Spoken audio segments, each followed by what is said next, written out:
Three simple words. And then what? What does that mean? Well, every time you do something in life, and then what? What's going to come after that? What are the potential rewards or repercussions of that decision or those actions in which you choose to do with your life? If I take a job, and then what? If I buy a business or build a business, and then what? There still always needs to be follow through. I feel like so many people sometimes forget that every decision they make requires as much of a thought process in the follow through as it does with the thought process to do it. Now, before you take any action in life, whether it's trading or in your business or your personal life or whatever it is, the question you have to ask yourself, and then what? What am I going to do after I do this or buy that or invest in this or whatever? What is the follow through? So many people just decide they're going to do something and they forget about the consequences or rewards and how to minimize the consequences and maximize the rewards of the decision they're making. And guys, this is very applicable to every part of your life. Okay? There are great things that will come from your decisions, and there are painful things that will come from your decisions. I want you to make more decisions that great things arise than painful things. So I ask you, when it's time, when you reach a crossroads in your life, and it's time to make a decision, to take a moment and go, all right, if I do this, and then what? Or if I don't do this, and then what? I talk to people every single day, and I'm a big advocate for passive income. Now, passive income doesn't mean that you're lazy and you don't do anything. It just means the avenues in which you utilize are more of a passive manner. They require less time. So, with that, it normally requires a little more capital. Not to say you can't do it with a small amount of money. Your return will just be smaller. It doesn't make any difference. The percentage is still the same. But the point is, when I ask somebody, well, maybe your big energy service, profit service isn't for me. Okay, I'm fine with that. I'm nobody to tell anybody what to do. But and then what? What are you going to do with something? You have to do something to build some wealth. You have to do something to create some security. If big energy profits isn't a fit, I completely understand. Not everything's a fit for everybody. But find something that's a fit for you. Maybe real estate investing. Maybe real estate investing is not a fit for you. I shot a video a couple days ago. I own some properties, some rental properties. I've shared that with you guys. And guess what? We were getting 30 inches of snow here in the Northeast, and I spent about 2 days in the pickup truck, plowing out my driveways, plowing out my parking lots. Listen, I didn't love it, but that's part of the responsibility. You own the real estate. You have to maintain the real estate, and then what? Either I do it or I have to pay somebody. If I pay somebody, I'm cutting down the cash flow that my properties are producing for me.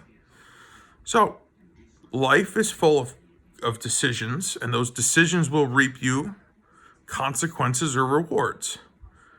Often, the difficult decisions will be the ones that will move you in the direction of what you're trying to go in.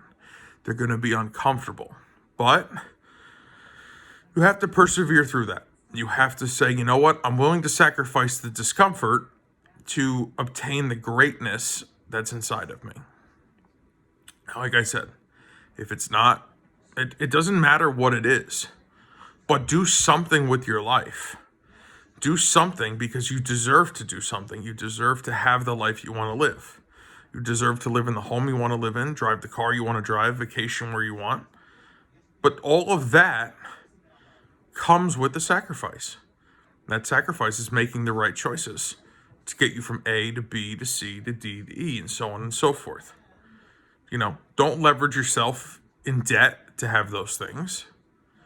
Leverage yourself into something productive that makes you enough money on whatever scale works for you to create the lifestyle you desire to live. Listen, I got an email the other day. The place that my wife and I got engaged at, the Castle Hill Inn in Newport, Rhode Island. It's very beautiful. It's right on the tip, basically, of Rhode Island. You got to drive. It's like 20 minutes outside of town. It's on the countryside by the mansions, if you've ever been there. That's where we got engaged. And they sent me an email. They said, listen, we appreciate your business. Thank you for coming. Would you like to come visit us again? We're running a promotion. But you have to visit us within the next 100 days. So, well, that's fair. So I called them up and I'm like, well, I think I'm going to come visit you. I'm like, here's a couple dates. You guys let me know what you have available. We want to stay in the exact beach cottage that we stayed in when we got engaged a few years ago. And that's what we're going to do. We're going to do it just because we decided the opportunity presented itself and we were in the position to take advantage of it. Now, why are we in the position? We're in the position because, every time we have to make a decision, we make the best decision, or at least we try to. Here's Pink Nose. We try to make the best decisions. We try to make the right decisions, even if they're uncomfortable, but it affords us the opportunity that when something comes along, we're able to take advantage of it. So I didn't have to think twice when they reached out and said they had the opportunity for us to come stay. I was like, oh, hell yeah, we'll be there. They serve Lobster benedict for breakfast, and I don't even have to pay for it. It's included in the room. Lobster benedict, if you've never had it, you should try it. It's amazing. But anyway, that's off topic. The point is, whatever you guys do in life, think about and then what? What is the game plan? What is the follow through with the choice and decision you're making? Think about that before you make the decision, because it may change the decision.